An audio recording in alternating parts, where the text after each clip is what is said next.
people are using us for a little bit different reason than they use the CDC collection. Uh,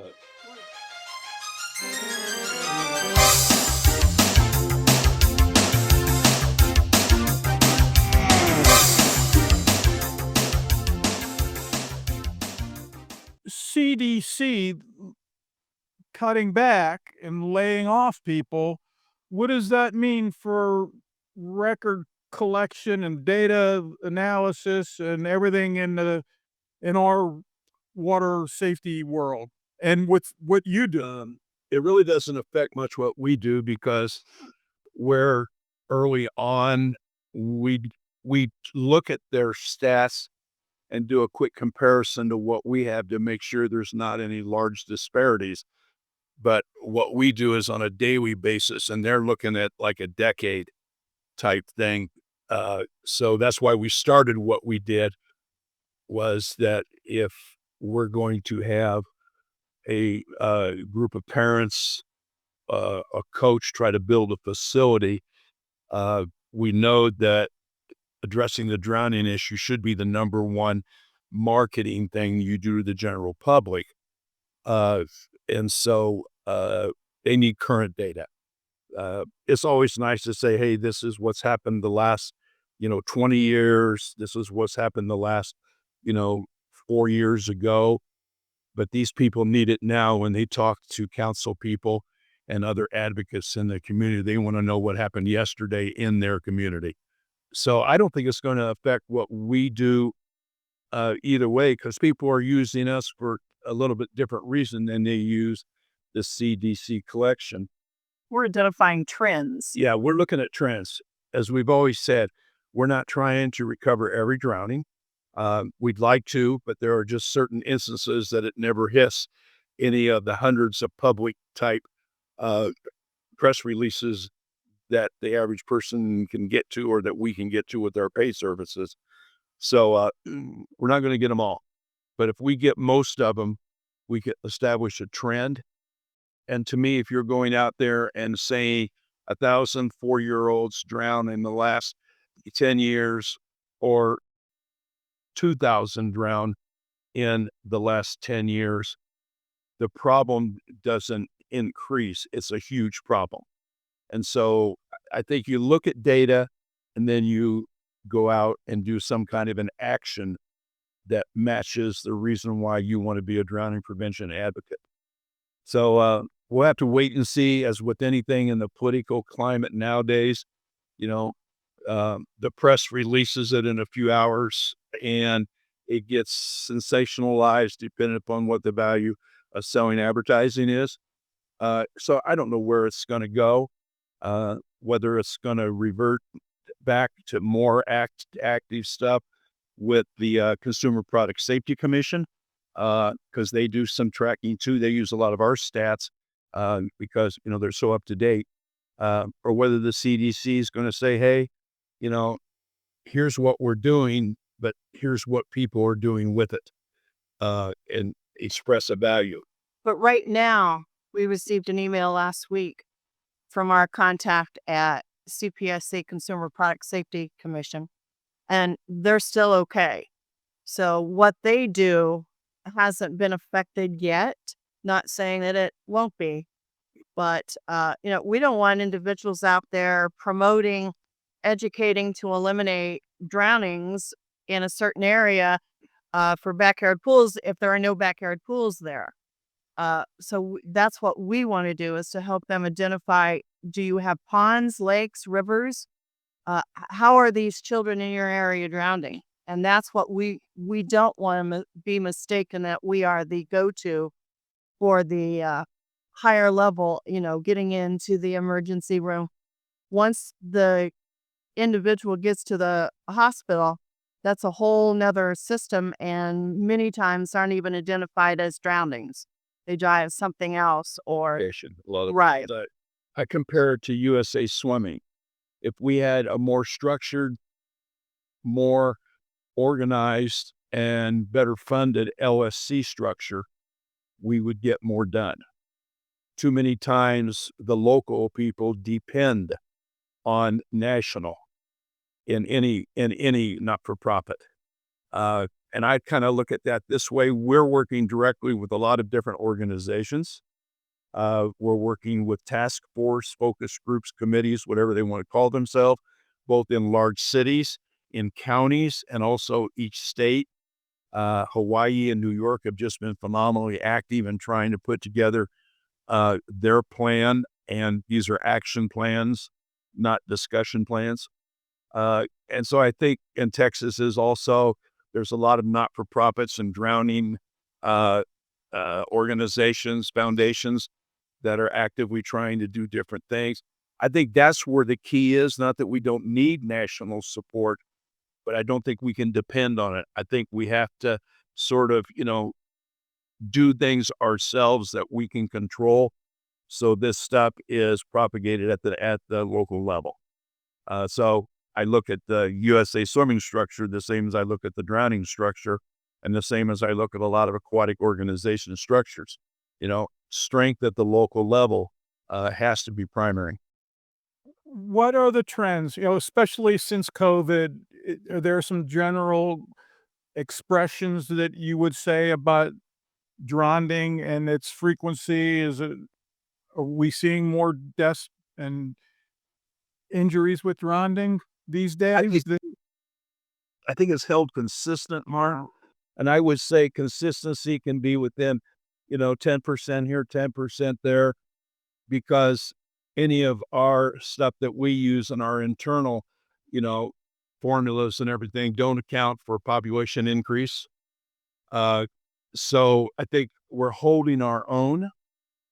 It's a non-solvable problem, you know, that's like trying to, eliminate car accidents, only if you eliminate cars. The only way we eliminate drownings is, people in water. And obviously that's, the kind of statement that says, hey, let's take a look at what we can do. Uh, I think the noticeable things that COVID was, there were more above ground pools in backyards in climates that would allow them to swim more than just 4 or 5 months.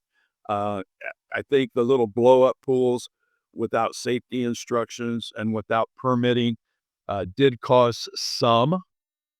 It's not substantial. Uh, I think the increases that we see right now are focused on uh, ethnic groups. Hispanics have almost doubled the last 10 years on their percentages of drowning. And that has to do with recreation and, uh, you know, they can't afford to do this and that. So they go to the lakes and rivers and streams, set up camp on a little sandbar, and then accidents happen. So, quick answer, I think we're holding our own. There are certain years, there are certain months that are pleasant surprises, but they still have, to me, unacceptable numbers being reported, even if we're doing a better job.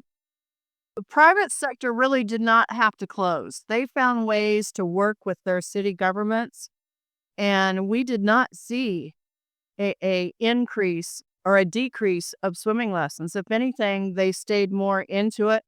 Public sector, it's maybe 50-50 that we're able to manage to develop a program to stay in. But I think the swimming industry was one who stayed more active than any other business. I'd say the first summer of COVID was probably the one that most people were in a panic mode, uh, trying to collect information. And obviously, if you're trying to collect information that just started being collected 3 months ago, not all of it's going to be best practices eventually. We knew that, but better err on the safe side. But I don't think there is a lost generation for swim lessons. I think parents that could afford it went to the private sector for the one-on-one type swim lessons in a controlled environment. I think the ones that couldn't afford it weren't going to do it anyway. Uh, I think transportation became a bigger issue. Yeah. I think finances became a bigger issue, but it's always been an issue. So I don't think in the overall thing of history, it's going to have much emphasis put on, well, this was the year that that COVID drowned all our children. I just don't see that being verified. I've been watching the number of closed swimming pools. Yeah, we track the closings. We usually track them by state and publish it, uh, especially when we went through the 2008 economic flip everything, screw around with investments in the economy. We noticed that we were averaging between 300 and 400 commercial pools closing each year. And they were closing not because necessarily of antiquated, obsolete, broken equipment. They were closing because they didn't know how to make an income to be able to stay open. We continue to track that. It's not in the 400s, but it's definitely in the hundreds. Mark, we've got 360,000 commercial pools in this country. We've got more pools than anybody else in this entire world. And so having them closed for one reason or another uh, is not unusual. But yeah, right now, the things that are causing closings are number one, uh, inadequate training for the people who are responsible for keeping the pool operational. You know, they're not doing the stuff they need to do in the filter room. They're not getting the experience they need to know the difference between published information and practical information sometimes. Their equipment is in dire need all the time. That's a people problem usually, that we're not making sure that our pool operators are as educated as they can be. We've got a lot of people out there doing courses, the certified pool operator, the AFO, Aquatech, the YMCA, and others, but that's a 2-day course. And I can't get a major in anything in college, even dance, in 2 days. I have to take credits and I have to do continuing education. I know that we've got a lot of great people there, International Pool and Spa Institute that are working on education. Uh, we've got people trying to address this, but I think that's one of the things that close pools. The second thing is lifeguards. We're having trouble getting lifeguards because even for $20 an hour, number one, as You don't get enough hours. as in any generation, the work ethics and needs have changed. Number two, like Sue said, working 10 and 12 and 13 hours a week doesn't quite cut it even for a summer job. And at $20 an hour, I don't want to a lot of these kids don't want to put their livelihood, their reputation on the line and be responsible when they're 15 and 16 years old for someone's life. They don't want to do it. And the parents are saying, I see that. So I think society's changed. I'm not too sure that we found an answer to it. I think there are some options out there available for financial relief if they want to look at programming and the things that Sue does with the aquatic programming models. But, lifeguards are tough, and we're building more and more water parks. Almost every outdoor pool nowadays has to have some sort of large recreational attraction to beat the one that's 30 miles away to get people through their doors. And that even increases the amount of need for qualified lifeguards. So a lot of them are going to recreational facilities rather than the little neighborhood facilities like we used to be able to have plenty of lifeguards for the country clubs and everything else. So yeah, it's a change in area, but what isn't changing nowadays? Come on. We need to deal with it. And I think we got a lot of people working on it. No, I also think going back to the maintenance of our pools and closing is that you can have a trained individual, a person in that facility, but they're limited by their budget, by what they can do. And then the pool ends up closing because the HVAC system has broken, but they weren't allowed to do the regular maintenance. And we see this after the summer now. We'll see pools do not close down properly and they leave it all winter and then they open up. And I could say daily I have a comment from Mick. Well, that pool didn't open because it's all messed up. We got 164 viable pools out there that can't open because when they went to start them up, something was wrong. Pools don't have things go wrong over the winter when they're turned off. Okay. Somebody shut it down and saying, well, I'm not going to worry about this right now. So they turned a $3,000 repair into a $30,000 repair. And that was one of the stakes in the heart of the pool. And people ignore it. Then it's a $3 million repair. And then they decommission the pool and turn it into a splash pad, a skate park, or God knows what. When we're dealing with all these issues, we have to understand that half of Americans do not know how to swim. A percentage of them don't want to know how to swim. So they're at a category of non-water people. So they are on the boards of city council. They're the ones who make the decision. And when you look at your budget and you see bleeding red, they're going to go, oh, wow, look, we could close that and save all that money. So the education part is educating our community and our politicians on what is actually happening in those pools. All they know is, okay, you've got competitive swimming and you've got learn to swim. They don't know the value of those waters for your community, the adults, the adults with special needs, the adults in chronic pain. That has to be more out there so that they understand the value and stop. Nobody wants to vote themselves more taxes. But taxes don't have to pay for the operation. They don't get that. There's the cliffhanger. Taxes don't need to pay for the operations. They don't get that.